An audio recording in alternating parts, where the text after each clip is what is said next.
Good morning, students. I am Anupama. I am teaching the 7th standard social science subject. In the previous class, we discussed about the lesson Vijayanagara Empire. Today, in this class, we discuss about the second lesson Bahumani Adil Shahs. So now we start the introduction about the Bahumani Adil Shah dynasty. You already know that in the Karnataka history, Vijayanagara Empire, it was established in the year 1336 CE. Later on, 3rd August of 1347, the first Muslim dynasty Bahumani Empire came into exist. See here, in the previous class, I told that in the year 1336 CE, the Vijayanagara Empire it was established. In that same period, in the year of 1347, the Bahumani Empire it is also founded. Alauddin Hasan Gangu Bahuman Shah was the founder of this empire. See, Harihara and Bukkaraya, they were the founders of Vijayanagara Empire. Like that, Alauddin Hasan Gangu Bahuman Shah, he was the founder of Bahumani Empire. Okay. The battle were taking place continuously between the Bahumani Sultan and Vijayanagara Empire. See here, after the establishment of Bahumani Adil Shah dynasty, there were so many battles happened between the Vijayanagara Empire and Bahumani Sultan. Inner conflicts rose in the dynasty, and by 1527 CE, 5 Shah dynasties came into existence. See, after few years, there were so many inner conflict in the Bahumani dynasty. So, because of that reason, in the year 1527 CE, this Bahumani dynasty, it was divided into the 5 Shah dynasties. Okay ನೋಡಿ, ಇಲ್ಲಿ ವಿಜಯನಗರ ಎಂಪೈರ್ನ ಕಾಲದಲ್ಲಿ ಸಮಕಾಲೀನವಾಗಿ ಆಡಳಿತವನ್ನು ನಡೆಸ್ತಾ ಇದ್ದಂತಹ ಇನ್ನೊಂದು ರಾಜಮನೆತನ ಯಾವುದು ಅಂತ ಹೇಳಿದ್ರೆ ಬಹುಮನಿ ಡೈನಾಸ್ಟಿ. ಇದು ಸ್ಥಾಪನೆಯಾಗಿದ್ದು 1347ರಲ್ಲಿ. ಅಲ್ಲಾವುದ್ದೀನ್ ಹಸನ್ ಗಂಗು ಬಹುಮನ್ ಶಾ, ಇದು ಒಬ್ಬನೇ ವ್ಯಕ್ತಿಯ ಹೆಸರು. He was the founder of Bahmani empire. Okay, ಇಲ್ಲಿ ಬಹುಮನಿ ಎಂಪೈರಲ್ಲಿ ಕೆಲವಷ್ಟು ವರ್ಷಗಳು ಕಳೆದ ನಂತರ ಅವರಲ್ಲೇ ಮನಸ್ತಾಪಗಳು, ಒಳಜಗಳಗಳು ಶುರುವಾಗ್ತಾ ಹೋಗುತ್ತೆ. 1527ನಲ್ಲಿ ಶಾ ಡೈನಾಸ್ಟಿಯಾಗಿ 5 ಡೈನಾಸ್ಟಿಗಳ ಮೂಲಕ ಏನು ಮಾಡುತ್ತೆ, ಇದು ತನ್ನ ರೂಲಿಂಗನ್ನು ಮುಂದುವರಿಸ್ಕೊಂಡು ಹೋಗುತ್ತೆ. Among them Adil Shahi of Vijayapur were prominent. See in these 5 dynasties, Adil Shah, they were the very important king of Vijayapur. In this lesson, we are discuss about the main achievements of sultans of this dynasty. Okay, see, the achievements of Sultan Firoz Shah and famous Prime Minister Muhammad Gawan are discussed in this lesson. See, especially in this Bahumani Adil Shah dynasty, we discuss about the achievement of Firoz Shah. See, there were the very prominent king of Bahumani Empire. Okay, they were Sultan Firoz Shah and Muhammad Gawan. Here we discussed more points about these two persons. Okay, with this Bahumani states significant contribution are also discussed.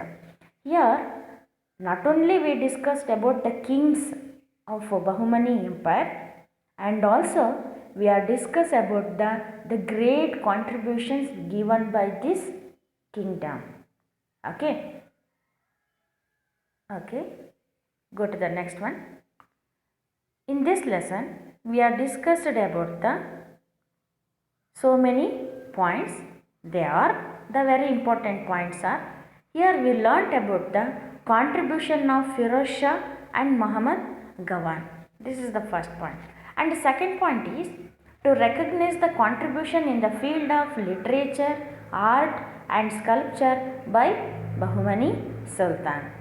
And also here we discussed about the important places of Bahumani Sultans on map. Okay. Next we discuss about the another point is here we learnt about important sultans among Vijayapura Adil Shahs. And the last point is to know the art, literature and sculpture of this period. These are the points we are discussed in this lesson. Okay students, next we are go to the next page.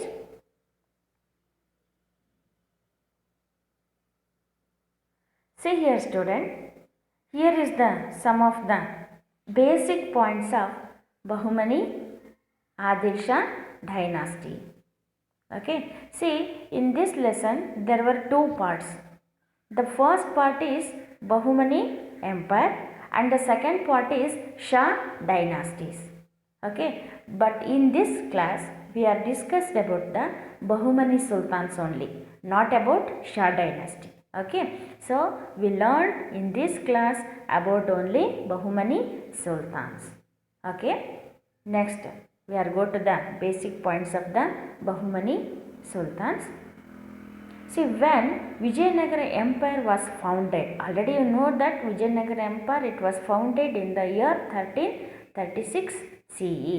Whenever the Vijayanagara Empire was founded, in the northern part of it, Bahumani Empire also founded in 1347.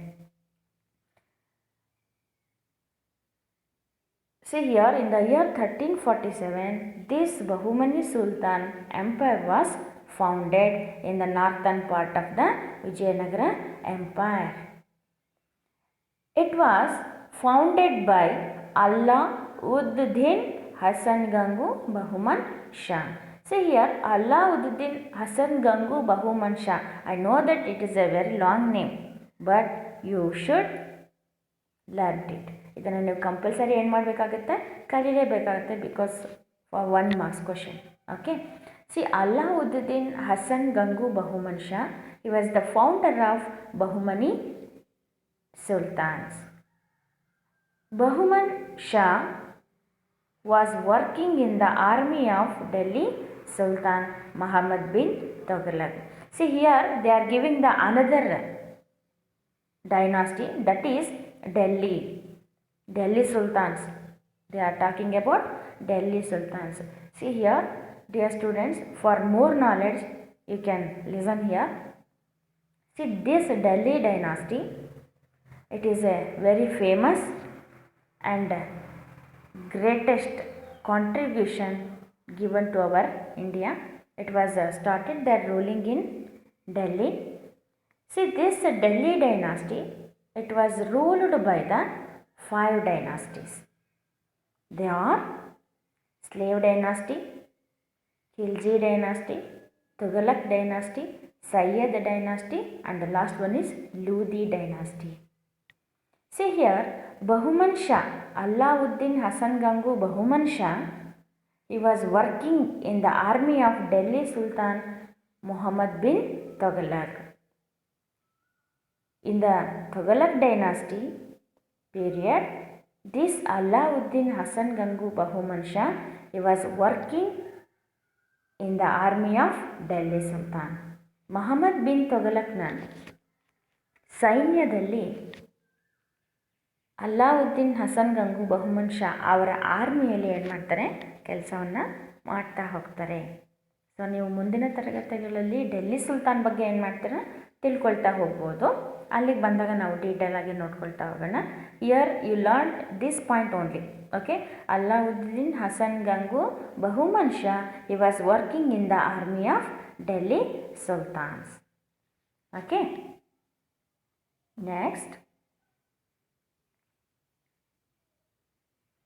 next we are go to the Bahumani Sultans. Bahumani Sultans, they are started their ruling in the year 1347 to 1527.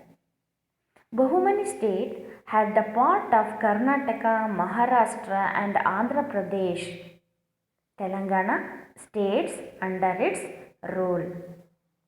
See, ನಾವಿವಾಗ ಬಹುಮನಿ ಸುಲ್ತಾನ್ಸ ಇದ್ದಂಥ ಸ್ಟೇಟ್ಸ್ಗಳು, ರಾಜ್ಯಗಳು ಏನಿದ್ವಲ್ಲ, ಅದನ್ನು ನಾವು at present ನಾವು ಎಲ್ಲೆಲ್ಲಿ ನಾವು find out ಮಾಡ್ಬೋದು ಅಂತ ಹೇಳಿದ್ರೆ, in the part of Karnataka, Maharashtra and Andhra Pradesh. Especially Andhra Pradesh ತೊಗೊಂಡ್ರೆ ನಾವು ತೆಲಂಗಾಣ ಪ್ಲೇಸಸ್ಗಳಲ್ಲಿ ನಾವೇನು ಮಾಡ್ಬೋದು, ಬಹುಮನಿ ಶಾರು ವಶಪಡಿಸ್ಕೊಂಡಿದ್ದಂತಹ ಸ್ಥಳಗಳ ಬಗ್ಗೆ ನಾವು ತಿಳ್ಕೊಳ್ತಾ ಹೋಗ್ಬೋದು. In the beginning Kalaburagi was the capital. See, beginning ruling of the Bahmani sultan, Kalburgi, it was the capital city of the Bahumani Sultan. After few years, they have changed their capital city into the Bidar. Beginning, the Kalburgi was the capital city of Bahumani Sultan. Like that, later, Bidar was their capital city. Okay. Bahumani Empire was in the north part of the Krishna River, and Vijayanagara Empire, it was in the southern part of the Krishna River. So already I told us in the previous class, Vijayanagara Empire, it was expanded their kingdom from Krishna River to Kaveri River. ನೆನಪಿದೆಯಾ ನಾನು ಹೇಳಿರೋದು? Krishna ರಿವರಿಂದ Kaveri river ತನಕ ಏನಾಗಿತ್ತು, expand, ವಿಸ್ತಾರವಾಗಿ ಹರಡಿತ್ತು ಅಂತ ಹೇಳಿದ್ದೆ. ಇಲ್ಲಿ ನಾವು ನಾರ್ತ್ ಮತ್ತು ಸೌತ್ನಲ್ಲಿ ತಗೊಳ್ತಾ ಹೋಗೋದಾದರೆ, Bahmani empire it was founded in north part of the Krishna River. Like that, the Vijayanagara Empire, it was founded in south part of the Krishna River. Krishna River in north direction ಅಲ್ಲಿ Bahmani sultans ಇದ್ದರು. ಹಾಗೆಯೇ ಕೃಷ್ಣ ರಿವರ್ನ south ಡೈರೆಕ್ಷನಲ್ಲಿ Vijayanagara empire ರೂಲಿಂಗನ್ನು ಮಾಡ್ತಾ ಇತ್ತು. Okay, see here Tajuddin Firoz Shah, he was the great sultan in Bahumani dynasty. See, okay, you remember the point? Who was the famous and greatest king of Vijayanagara Empire? Krishna Devaraya. Krishna Devaraya, he was the famous and greatest king of Vijayanagara Empire. Like that, adhe thara, Tajuddin Firuz Shah, he was the famous and greatest king of Bahumani dynasty. Okay, next. Next, we discuss about the famous and greatest king of Bahumani dynasty was Tajuddin Firuz Shah. This Tajuddin Firuz Shah, he was started his ruling from the year 1397 to 1422 CE. So here we discuss about the personality and also the achievement of Tajuddin Firuz Shah. Okay. He was the liberal, judicious and a believer of God. See here, this Tajuddin Firuz Shah, he was a liberal king. He did not do any restriction to the peoples. Okay, like that, he is also a judicious and also he was believer of God. He had the great believeness in the God. ಅಂದರೆ ನೋಡಿ, Tajuddin Firoz Shah, he was a liberal, ತುಂಬ ಉದಾರವಾಗಿರ್ತಕ್ಕಂಥ ಮನಸ್ಸನ್ನು ಹೊಂದಿದ್ದಂಥವ್ರು. ಹಾಗೆಯೇ and also he is a judicious, ನ್ಯಾಯವಾದಿಗಳು ಸಹ ಆಗಿದ್ದರು. And a believer of god, ದೇವರ ಮೇಲೆ ಅಪಾರವಾಗಿರ್ತಕ್ಕಂಥ ನಂಬಿಕೆಯನ್ನು ಹೊಂದಿದ್ದಂತಹ ವ್ಯಕ್ತಿ ಇವರಾಗಿದ್ದರು. He made the copies of Quran and edited it for his whole life. You know that which is the holy book of Islam religion? Quran. See here, Tajuddin Firuz Shah, he copied the Quran. Quran ಬುಕ್ಕನ್ನು ಏನು ಮಾಡ್ತಾರೆ, ಅದರ ಪ್ರತಿಗಳನ್ನು ಕಾಪೀಸ್ಗಳನ್ನು ಅವರು ಮಾಡ್ತಾ ಹೋಗ್ತಾರೆ. And also he edited it for his whole life. ಅದರ ಬಗ್ಗೆ ಏನು ಮಾಡ್ತಾ ಇರ್ತಾರೆ, ಅವರು ಎಡಿಟಿಂಗ್ಗಳನ್ನು ಮಾಡ್ತಾ ಹೋಗ್ತಾರೆ ಇವರು ಜೀವನ ಪರ್ಯಂತ. ಕುರಾನಿನ ಪ್ರತಿಗಳನ್ನು ಮಾಡಿ ಅದರಲ್ಲಿ ಕೆಲವೊಂದಿಷ್ಟು ತಪ್ಪುಗಳನ್ನು, ಎಡಿಟ್ಗಳನ್ನು ಏನು ಮಾಡ್ತಾರೆ, ಅವರು ಮಾಡ್ತಾ ಹೋಗ್ತಾರೆ. ಕೆಲವೊಂದು ಸಣ್ಣ ಪುಟ್ಟ ಬದಲಾವಣೆಗಳನ್ನು ಮಾಡ್ತಾ ಹೋಗ್ತಾರೆ. Was A writer, encouraged all languages, and he was an expert in geometry and theology. See here, Tajuddin Firuz Shah, he was not only a king and also he was a writer. As a writer he was encourage to all the languages. ಒಬ್ಬ ಬರಹಗಾರನಾಗಿ ಏನು ಮಾಡ್ತಾರೆ, ಬರೀ ಇಸ್ಲಾಂ ಧರ್ಮದಕ್ಕೆ ಸಂಬಂಧಪಟ್ಟಂತೆ ಅಲ್ಲ, ಎಲ್ಲ ಭಾಷೆಗಳಿಗೆ ಏನು ಮಾಡ್ತಾರೆ, ಅವರು ಸಪೋರ್ಟನ್ನು ಮಾಡ್ತಾ ಹೋಗ್ತಾರೆ. He was an expert in geometry. He was expert in the subject of geometry and theology. Geometry ಅಂತ ಹೇಳಿದ್ರೆ ನಿಮ್ಗೆ ಆಲ್ರೆಡಿ ನಿಮ್ಗೆ ಗೊತ್ತಿದೆ, ರೇಖಾಗಣಿತ. And also theology. Theology means ವೇದಾಂತ. ವೇದಾಂತಗಳಲ್ಲಿ ಮತ್ತು ರೇಖಾಗಣಿತದಲ್ಲಿ ಇವರು ತುಂಬಾ ಎಕ್ಸ್ಪರ್ಟ್ ಆಗಿದ್ದರು. And he sheltered the many philosopher, poets, artists and had honored them. See here, in his kingdom, he giving the shelter to the philosopher, poets, artists and so many peoples. They are honored here. ಅಂದರೆ ಇವನ ಆಸ್ಥಾನದಲ್ಲಿ philosopher, ತತ್ವಜ್ಞಾನಿಗಳಿಗೆ, ಕವಿಗಳಿಗೆ, ಕಲಾಕಾರರಿಗೆ ಏನು ಮಾಡಿದವರು, ಆಶ್ರಯವನ್ನು ಕೊಟ್ಟು ಗೌರವದಿಂದ ಅವ್ರನ್ನ ಕಾಣ್ತಾ ಇದ್ರು. ಹಾನರ್ಡ್ ಮೀನ್ಸ್ ಗೌರವದಿಂದ ಕಾಣ್ತಾ ಇದ್ರು. He established observatory in Daulatabad, Maharashtra. See, he established the observatory. ಅಂದರೆ ನಕ್ಷತ್ರಗಳ ಬಗ್ಗೆ ಸ್ಟಡಿ ಮಾಡ್ತಕ್ಕಂಥ ಅಬ್ಸರ್ವೇಟರಿಯನ್ನು ಏನು ಮಾಡ್ತಾರೆ, ದೌಲತಾಬಾದ್ನಲ್ಲಿ ಇವರು ಸ್ಥಾಪನೆಯನ್ನು ಮಾಡ್ತಾ ಹೋಗ್ತಾರೆ. ನಾವು it is in Maharashtra. Okay. He propagated the beauty of his capital, Kalburgi. Already I told that the beginning capital city of Bahmani Sultan is Kalburgi. Later Bidar was their capital. But in the period of Tajuddin Firoz Shah, Kalburgi was his capital. Okay. See, he propagated the beauty of his capital. ಅಂದರೆ ತನ್ನ capital ಸಿಟಿಯನ್ನು ತುಂಬ ಬ್ಯೂಟಿಫುಲ್ಲಾಗಿ ಇಟ್ಕೋಬೇಕು ಅಂತ ಹೇಳಿ ಇವರು ಏನು ಮಾಡ್ತಾರೆ, ಪ್ರಯತ್ನಗಳನ್ನ ಪಡ್ತಾ ಹೋಗ್ತಾರೆ. ಹಾಗೆ ಅಷ್ಟೇ ಬ್ಯೂಟಿಫುಲ್ಲಾಗಿ ಇಟ್ಕೊಂಡಿದ್ರು ಸಹ. ಓಕೆನಾ. He built a new city called Firozabad. Here Tajuddin Firoz Shah, he built a new city and also he gave the name to that city, that is Firozabad. ಇವ್ರು ಏನು ಮಾಡ್ತಾರೆ, ಒಂದು ಹೊಸ ಸಿಟಿಯನ್ನೇ ಏನು ಮಾಡ್ತಾರೆ, ಕಟ್ತಾ ಹೋಗ್ತಾರೆ. ಅದಕ್ಕೆ ತನ್ನ ಹೆಸರನ್ನು ಇಡ್ತಾರೆ ನೋಡಿ, Firozabad. It was build on the bank of the Bhima river. Bhima ರಿವರ್ನ ದಡದಲ್ಲಿ ಏನಾಗ್ತಾರೆ, ಇದನ್ನು ಈ ಫಿರೋಜಾಬಾದನ್ನು ಅವರು ಕಟ್ತಾರೆ. ಇದನ್ನು 1 ಮಾರ್ಕ್ಸ್ ಕೇಳೋ ಚಾನ್ಸಸ್ ಇರುತ್ತೆ. Which was the city built by the Tajuddin Firoz Shah? Which was the answer? Firozabad. Okay, it was a new city built by Tajuddin Firoz Shah on the bank of Bhima river. Okay, he gifted many villages to the Sufi saints Bande Nawaz who arrived to the kingdom during his period. See here, this Tajuddin Firoz Shah, he gifted so many villages to the Sufi saints. Sufi ಸಂತರಿಗೆ ಏನು ಮಾಡ್ತಾರೆ, ಬಹಳಷ್ಟು ಹಳ್ಳಿಗಳನ್ನೇ ಗಿಫ್ಟಾಗಿ ಕೊಡ್ತಾರೆ. At present ನೋಡಿ, ನಾವು ಇವಾಗ ಒಂದು ವಾಚನ್ನು ಅಥವಾ ಏನೋ ಒಂದು ಬಟ್ಟೆನೋ ಈ ರೀತಿದ್ದನ್ನು ಏನು ಮಾಡ್ತಾರೆ, ಗಿಫ್ಟ್ ಕೊಡ್ತಾ ಹೋಗ್ತಾರೆ. But here the Tajuddin Firoz Shah, in the beginning line we are learn that is a liberal king. ತುಂಬ ಉದಾರ ಮನಸ್ಸಿನವನು. ಹಾಗಾಗಿ he gifted the so many villages for the Sufi saint. ಸೂಫಿ ಸಂತರಿಗೆ ಏನು ಮಾಡ್ತಾರೆ, ಹಳ್ಳಿಗಳನ್ನೇ ಏನು ಮಾಡ್ತಾರೆ, ಗಿಫ್ಟಾಗಿ ಅವನು ಕೊಡ್ತಾ ಹೋಗ್ತಾರೆ. ಓಕೆನಾ. See here, at once the great Sufi Saint Bande Nawaz, at once he was visiting to his kingdom. Okay. He concentrated on the development of ports and as a result foreign tourism was encouraged. See, in his period he was giving more concentration to the development of ports. ನಾನು last ಕ್ಲಾಸಲ್ಲಿ ಹೇಳಿದ್ದೆ, what is the difference between fort and port. FORT fort means ಕೋಟೆ, PORT port means ಬಂದರುಗಳು ಅಲ್ವಾ, ಹಡಗುಗಳು ಬಂದು ನಿಲ್ಲುವಂತಹ ಜಾಗ. Here Tajuddin Firoz Shah, he was concentrated on development of ports. Why he was concentrated on the development of ports?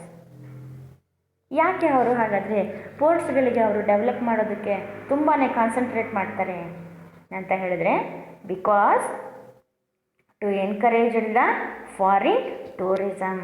ವಿದೇಶಿ ಯಾತ್ರಿಕರು ಏನು ಮಾಡಲಿ, ಬಹಳಷ್ಟು ಜನ ನಮ್ಮ ದೇಶಕ್ಕೆ ಬರಲಿ ಅನ್ನೋ ಕಾರಣಕ್ಕೋಸ್ಕರ, and also for the reason of trade. ಹೆಚ್ಚೆಚ್ಚು ವ್ಯಾಪಾರ ಸಂಪರ್ಕಗಳು ನಡೀಲಿ ಅನ್ನೋ ಕಾರಣಕ್ಕೋಸ್ಕರ ಏನು ಮಾಡ್ತಾನೆ, he was encourage to development of ports. Okay, this is the information about Tajuddin Firoz Shah. Okay, next we are go to the another point. See here we are discussed about the another prominent king of Bahmani Sultan. He was Muhammad Gawan. ಮತ್ತೊಬ್ಬ ಬಹುಮನಿ ಡೈನಾಸ್ಟಿಯ ಮತ್ತೊಬ್ಬ ರಾಜ ಇದ್ದಾರೆ, ತುಂಬಾ prominent means important king of Bahmani sultan. He is Mohammed Gawan. Mohammed Gawan ಇದೇ ಬಹುಮನಿ ಡೈನಾಸ್ಟಿಯ ಮತ್ತೊಬ್ಬ ಪ್ರಮುಖವಾಗಿರ್ತಕ್ಕಂತಹ ರಾಜ. ಓಕೆನಾ? See here the Mohammed Gawan, he was started his ruling from the year 1463 to 1481. All the credits of making Bahmani dynasty goes to the Muhammad Gawan. ಈ ಮೊಹಮ್ಮದ್ ಗವಾನ್ ಇದನ್ನಲ್ಲ, ಬಹುಮನಿ ಡೈನಾಸ್ಟಿಯನ್ನು ಕಟ್ಟಿದಂತಹ ಎಲ್ಲ ಕ್ರೆಡಿಟ್ಸ್ಗಳು ಏನಾಗಬೇಕು, ಮೊಹಮ್ಮದ್ ಗವಾನಿಗೆ ಹೋಗಬೇಕು. See this Mohammed Gawan, he was basically a Persian. He was came from ಪರ್ಷಿಯಾದಿಂದ ಬಂದಿರತಕ್ಕಂತಹ ವ್ಯಕ್ತಿ. And worked honestly as a prime minister in the region of sultanate Mohammed Shah. ನೋಡಿ, Mohammed Shah third, he was the king of Bahmani Sultan. This Muhammad Gawan, he was worked honestly as a prime minister in this region of Sultanate. ಈ ಮೊಹಮ್ಮದ್ ಶಾ ಥರ್ಡ್ನ ಪೀರಿಯಡಲ್ಲಿ ಈ ಮೊಹಮ್ಮದ್ ಗವಾನ್ ಇದಾರಲ್ಲ, ಇವರೇನು ಮಾಡ್ತಾರೆ ಅಂತ ಹೇಳಿದ್ರೆ, ತುಂಬ ಹಾನೆಸ್ಟಾಗಿ ಪ್ರಾಮಾಣಿಕ ಪ್ರಧಾನಮಂತ್ರಿಯಾಗಿ ಏನು ಮಾಡ್ತಾರೆ, ಕೆಲಸವನ್ನು ಮಾಡಿದಂಥವ್ರು ಯಾರು, Mohammed Gawan. Okay, see next we discuss about the achievements of Muhammad Gawan. See here, this is asking for 2 marks question. This is very important question. Okay, you listen carefully. Here we discuss about the achievement or important factors of Muhammad Gawan. Okay, the first achievement of Muhammad Gawan is he captured the Hubballi, Belagavi, Goa from Vijayanagara Empire. Vijayanagara ಎಂಪೈರಿಂದ ಏನು ಮಾಡ್ತಾರೆ, he captured the Hubballi, Belagavi and Goa. This is the first achievement of Muhammad Gawan. Okay, and the next achievement is administration was according to the Islamic law. ಇಸ್ಲಾಂ ಧರ್ಮದ ಆಧಾರದ ಮೇಲೆ ಏನು ಮಾಡ್ತಾರೆ ಅವರು, administration ಆಡಳಿತವನ್ನು ಮಾಡ್ತಾ ಹೋಗ್ತಾರೆ. And the third achievement is he encouraged revenue and postal services. Because of income, he was encouraged to the revenue and postal services. ಅಂದರೆ ಕಂದಾಯ ಇಲಾಖೆ ಮತ್ತು ಅಂಚೆ ಇಲಾಖೆಗೆ ಏನು ಮಾಡ್ತಾರೆ ಅವರು, ಹೆಚ್ಚು ಎನ್ಕರೇಜ್ಮೆಂಟನ್ನು ಕೊಡ್ತಾ ಹೋಗ್ತಾರೆ. And the fourth achievement of Muhammad Gawan is he fixed taxes on the basis of land fertility and irrigation facility. See here, to improve the agriculture field, he fixed the taxes on the basis of land fertility. ಭೂಮಿಯ ಫಲವತ್ತತೆಯ ಆಧಾರದ ಮೇಲೆ and irrigation facility. Irrigation ಅಂದರೆ ಏನು, ನೀರಾವರಿ. ಓಕೆನಾ? On the basis of land fertility and irrigation facility he was fixed the tax. ಈ ಸುಲ್ತಾನ್ ಮೊಹಮ್ಮದ್ ಗವಾನ್ ಏನು ಮಾಡ್ತಿದ್ದ, ಆ ಭೂಮಿಯ ಫಲವತ್ತತೆಯ ಆಧಾರದ ಮೇಲೆ ಹಾಗೆ ಅಲ್ಲಿರ್ತಕ್ಕಂಥ ನೀರಾವರಿ ಸೌಲಭ್ಯದ ಆಧಾರದ ಮೇಲೆ ಏನು ಮಾಡ್ತಾರೆ, ಲ್ಯಾಂಡಿನ ಟ್ಯಾಕ್ಸ್ ಏನು ತೆರಿಗೆಯನ್ನು ಕಟ್ಟಬೇಕಾಗಿತ್ತಲ್ಲ ಅದನ್ನು ರಾಜನೇ ಫಿಕ್ಸ್ ಮಾಡ್ತಾ ಇದ್ದ. This tax was collected in cash. ಹಣದ ರೂಪದಲ್ಲಿ ತಗೊಳ್ತಾ ಇದ್ರು, ವಸ್ತುಗಳಾಗಲಿ ಧಾನ್ಯಗಳ ರೂಪದಲ್ಲಿ ತಗೊಳ್ತಾ ಇರಲಿಲ್ಲ. ಟ್ಯಾಕ್ಸನ್ನು ತೆರಿಗೆಯನ್ನು ಹಣದ ರೂಪದಲ್ಲಿ ಏನು ಮಾಡ್ತಿದ್ರು, ಅವರು ತಗೊಳ್ತಾ ಇದ್ರು. Okay, this is the very important achievement of Muhammad Gawan. Okay, he fixed the taxes on the basis of land fertility and irrigation facility. Okay na? And the fifth achievement of Muhammad Gawan is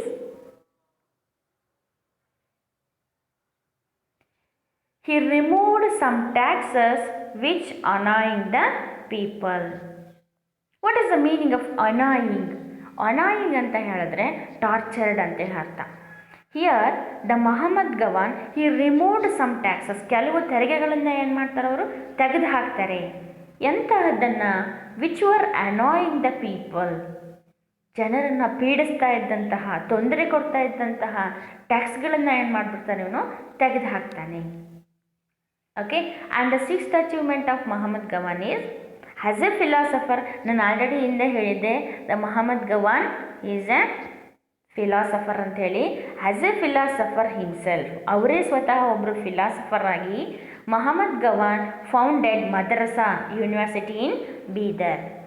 See, he built the university because to provide the education for the peoples. ಜನರಿಗೆ ಎಜುಕೇಷನನ್ನು ಕೊಡಬೇಕು ಅನ್ನುವಂಥ ಕಾರಣದಿಂದ ಮದ್ರಸಾ ಯೂನಿವರ್ಸಿಟಿಯನ್ನು ಬೀದರ್ನಲ್ಲಿ ತೆಗಿತಾರೆ. It encouraged Islamic religion and law education. See, in this university, he was encouraged to the Islamic region, ಇಸ್ಲಾಂ ಧರ್ಮಕ್ಕೆ, and law education, ನ್ಯಾಯಮೂರ್ತಿಗಳು ಆಗಿರ್ತಕ್ಕಂತಹ ನ್ಯಾಯ ಶಿಕ್ಷಣವನ್ನು ಕೊಡೋದಕ್ಕೂ ಸಹ ಏನು ಮಾಡ್ತಾರೆ ಅವರು ಎನ್ಕರೇಜ್ಮೆಂಟನ್ನು ಕೊಡ್ತಾ ಹೋಗ್ತಾರೆ. ಆಸ್ಟ್ರಾನಮಿ, ಜ್ಯೋತಿಷ್ಯ ಶಾಸ್ತ್ರ, ಮ್ಯಾಥಮೆಟಿಕ್ಸ್, ಗಣಿತಶಾಸ್ತ್ರ ಆ್ಯಂಡ್ ಹಿಸ್ಟ್ರಿ, ಇತಿಹಾಸದ ಬಗ್ಗೆ ಏನು ಮಾಡ್ತಾರೆ ಇಲ್ಲಿ ಸ್ಟಡೀಸನ್ನು ಮಾಡ್ತಾ ಹೋಗ್ತಾರೆ. Free education and hostel facilities were there. Here he was providing the free education and also hostel facility for the students of Madrasa University. See, in that period around 3000 manuscripts were in the library of madrasa. ನೋಡಿ, ಆವಾಗ ಈ printing ಮಿಷಿನ್ಗಳ ಬಳಕೆ ಇದ್ದಿರಲಿಲ್ಲ. So ಆಗ ಏನು ಮಾಡ್ತಾರೆ ಅಂತ ಹೇಳಿದ್ರೆ, ಈ ಯೂನಿವರ್ಸಿಟಿನಲ್ಲಿ ಸುಮಾರು 3000 ಕೈ ಬರಹಗಳು ಇರ್ತಕ್ಕಂಥ ಪುಸ್ತಕಗಳು ಮದ್ರಸಾ ಯೂನಿವರ್ಸಿಟಿನಲ್ಲಿ ಲೈಬ್ರರಿನಲ್ಲಿ ಇದ್ದವು. ಸುಮಾರು 3000 ಕೈ ಬರಹಗಳು ಏನಾಗಿದ್ವು, ಕೈನಲ್ಲೇ ಬರೆದಿರ್ತಕ್ಕಂಥ ಪುಸ್ತಕಗಳು ಮದ್ರಸಾ ಲೈಬ್ರರಿನಲ್ಲಿ ಇದ್ವು. ಓಕೆನಾ, ಎಷ್ಟಿದ್ವು? 3000 manuscripts they are in the library of madrasa university. Okay, next we are go to the last point about the Muhammad Gawan. Muhammad Gawan contributed a lot in the making of Bahmani kingdom. See, like this ನಾವು ಇಷ್ಟೆಲ್ಲ ತಿಳ್ಕೊಂಡು ಬಂದ್ವಿ ಮಹಮ್ಮದ್ ಗವಾನ್ ಬಗ್ಗೆ. he contributed more things, ಬಹಳಷ್ಟನ್ನು ಏನು ಮಾಡಿದ್ದಾರೆ, ಕೊಡುಗೆಯಾಗಿ ಕೊಡ್ತಾ ಹೋಗಿದ್ದಾರೆ. Regional leaders were jealous of his fame and conspired to have him murdered. See here, the local leaders, regional ಧಾರ್ಮಿಕ ನಾಯಕರು, ಮುಖಂಡರು ಏನು ಮಾಡ್ತಾರೆ, ದೇ ಆರ್ ಜಲಸ್. ಅವನ ಮೇಲೆ ಹೊಟ್ಟೆ ಕಿಚ್ಚು ಬರುತ್ತೆ. ಯಾವುದಕ್ಕೆ? ಬಿಕಾಸ್ ಆಫ್ ಫೇಮ್, ಅವನ ಪ್ರಖ್ಯಾತಿಯನ್ನು ನೋಡಿಬಿಟ್ಟು ಏನಾಗುತ್ತೆ, ಅವರಿಗೆ ಜಲಸ್ ಶುರುವಾಗುತ್ತೆ. After that they were murdered the Mohammed Gawan. ಈ ರೀಜನಲ್ ಲೀಡರ್ಸ್ ಏನು ಮಾಡ್ತಾರೆ, ಮೊಹಮ್ಮದ್ ಗವಾನನ್ನು ಕೊಂದು ಹಾಕ್ತಾರೆ. On the Gawan's tomb it is written that, ನೋಡಿ ಅವರ ಸಮಾಧಿಯ ಮೇಲೆ ಇದನ್ನು ಬರೆಯಲಾಗಿದೆ. ಏನಂತ? Innocent Gawan was killed. Innocent Gawan ಏನಾದ, ಕೊಲ್ಲಲ್ಪಟ್ಟ ಅಂತಕ್ಕಂಥ ವಿಷಯಗಳನ್ನು ಅವನ ಸಮಾಧಿಯ ಮೇಲೆ ಏನು ಮಾಡಿದ್ದಾರೆ, ಬರೆದಿದ್ದಾರೆ. See, this is the information about Mahmud Gawan. See here we watching the picture or map of Vijayanagara Empire. See, this is the dynasty of Bahmani Sultan. ನೋಡ್ತಾ ಇದ್ದೀರಲ್ಲ, ಈ ಯೆಲ್ಲೋ ಪಾರ್ಟ್ ಕಲರ್ ಏನು ಫಿಲ್ ಆಗಿದೆಯಲ್ಲ, ಇದು ಬಹುಮನಿ ಡೈನಾಸ್ಟಿಯ map. Okay, see, in the next class we discussed more point about the Bahmani Sultan.